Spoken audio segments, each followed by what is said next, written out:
اعوذ باللہ من الشیطان الرجیم بسم اللہ الرحمن الرحیم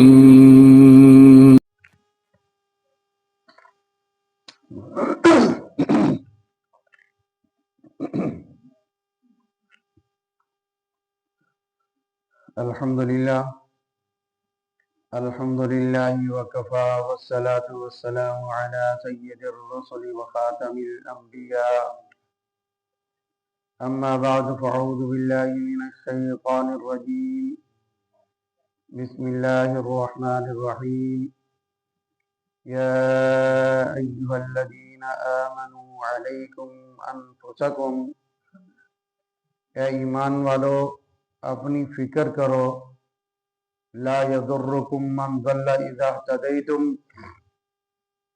جب تم راہ پر چل رہے ہو تو جو شخص گمراہ رہے تو اس سے تمہارا کوئی نقصان نہیں۔ الی اللہ مرجعکم جمیعا، اللہ ہی کے پاس تم سب کو جانا ہے۔ فَيُنَبِّئُكُم بِمَا كُنتُمْ تَعْمَلُونَ، وہ تم سب کو جتلائیں گے جو کچھ تم سب کیا کرتے تھے۔ صدق اللہ العظیم۔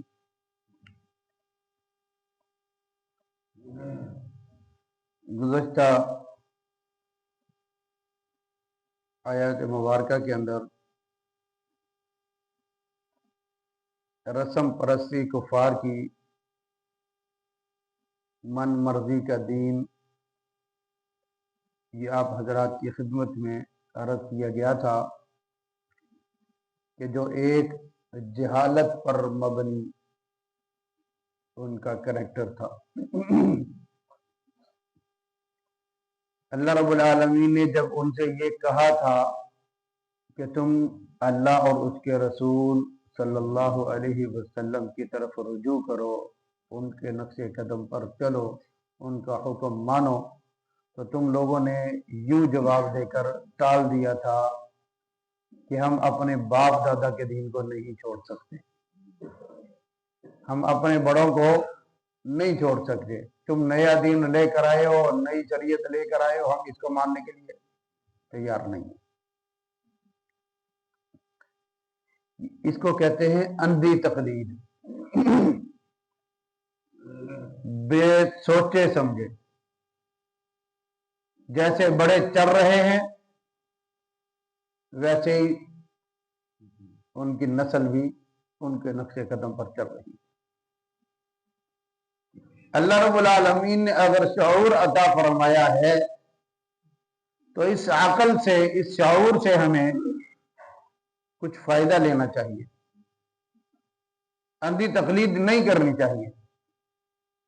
جب قرآن موجود، رسول اللہ صلی اللہ علیہ وسلم کا فرمان موجود ہے تو پھر ہمیں اندھی تقلید کی ضرورت نہیں، پھر ہمیں ایک بہترین رہنما، بہترین رہبر اور بہترین ضابطہ حیات اللہ رب العالمین کی طرف سے ہمیں انعام کے طور پر عطا فرمایا گیا۔ تو ہمیں قرآن و سنت کو چھوڑ کر اپنے آباء و اجداد کے دین کو، ان کی رسموں کو، ان کے طرز عمل کو، ان کے طریقہ کار کو نہ چھوڑنا بڑی بددیانتی ہے اور بہت بڑی جہالت اور گمراہی ہے۔ اس کو رب تعالیٰ نے ظلمت اور تاریک کا نام دے رکھا ہے۔ روشنی کی طرف ہر شخص جانا چاہتا ہے، ہر شخص کی یہ کوشش ہے کہ میں بہتری کی طرف جاؤں، تو جب بہتری کا ذہن کے اندر نظریہ اور تصور لے کر آتا ہے تو قرآن و حدیث کے سے بہتر کوئی اور روشنی ہے ہی نہیں.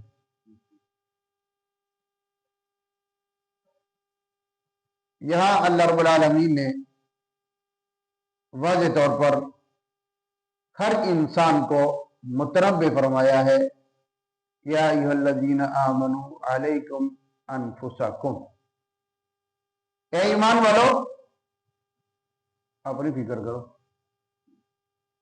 اپنی فکر کرو، اپنا خیال رکھو، اپنا قبلہ درست کرو، اپنے عقائد اور نظریات کو درست کرو.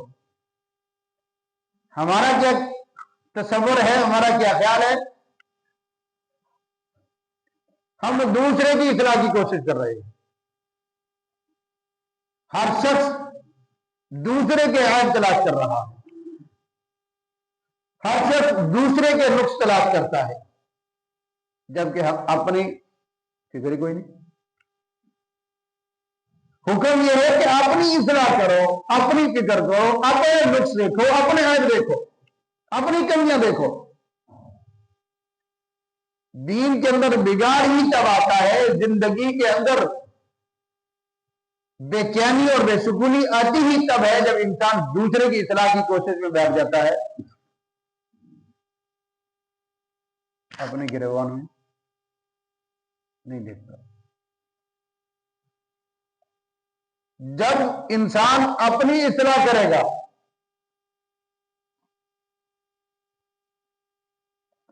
تو معاشرہ خود بخود سیدھا ہو جائے گا.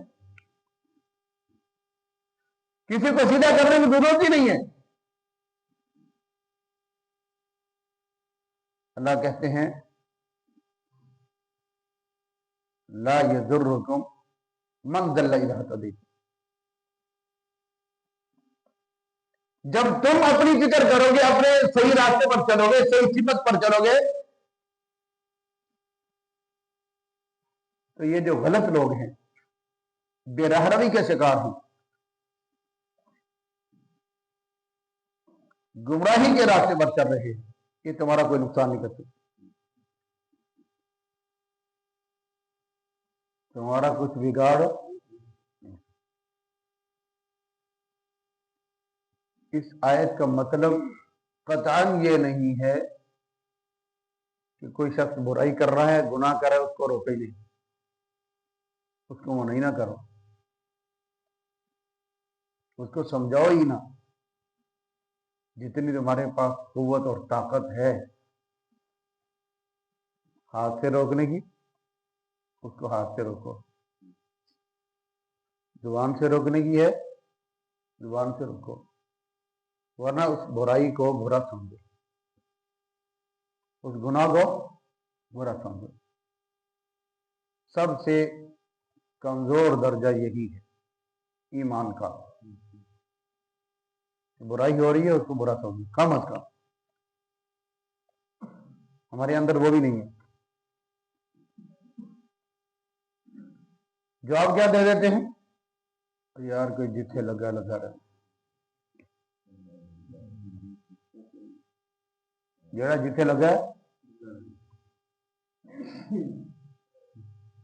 حضرت ابو بکر صدیق رضی اللہ تعالیٰ عنہ نے خطبہ ارشاد فرمایا.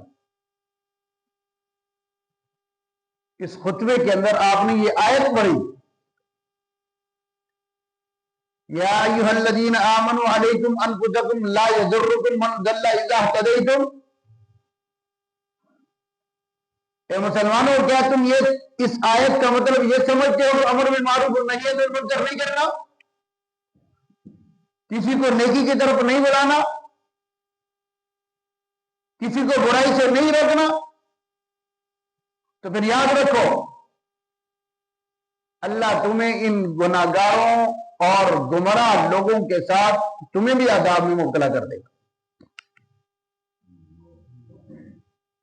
جتنی تمہارے پاس دسترس ہے، طاقت ہے، استطاعت ہے، اتنا تو کام کرو نا. بالکل ہی ہتھا سے ہاتھ رکھ کے نہ بیٹھ جاؤ.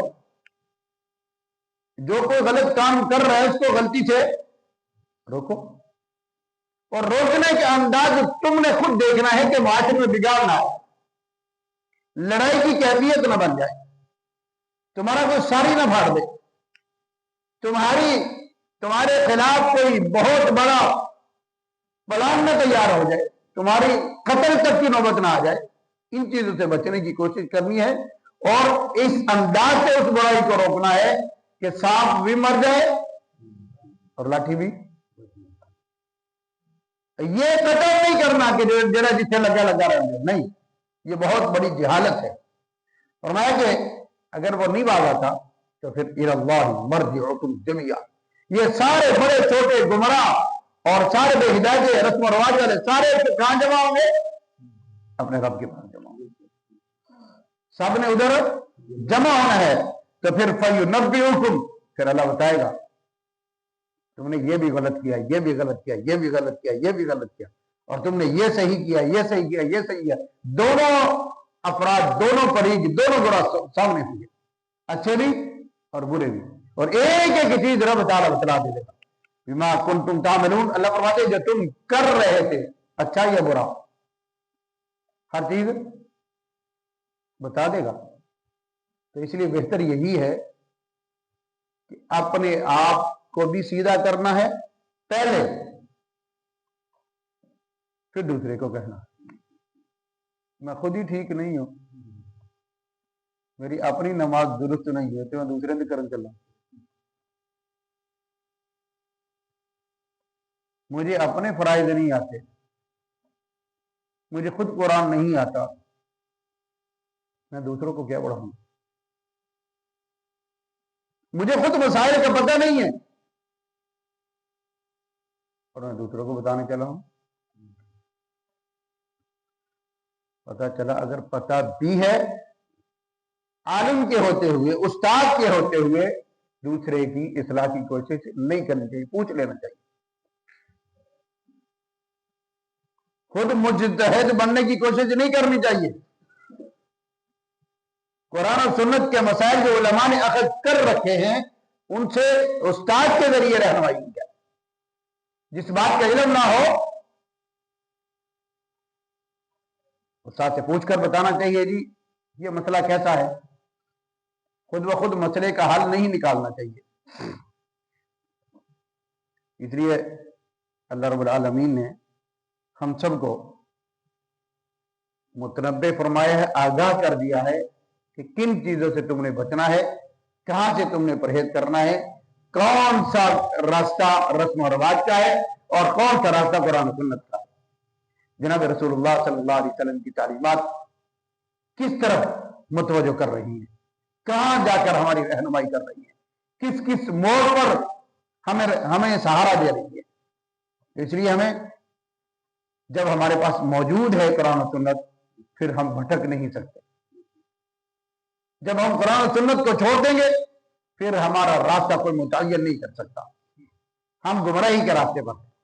تو اللہ کے عالم سے دعا ہے اللہ احکم الحاکمین ہم سب کو صحیح معنوں میں قرآن و سنت کی تعلیمات پر عمل کی توفیق نصیب فرمائے, خاتمہ ایمان پر فرمائے, اسی پر استقامت عطا فرمائے. وآخر دعوانا الحمدللہ رب العالمین.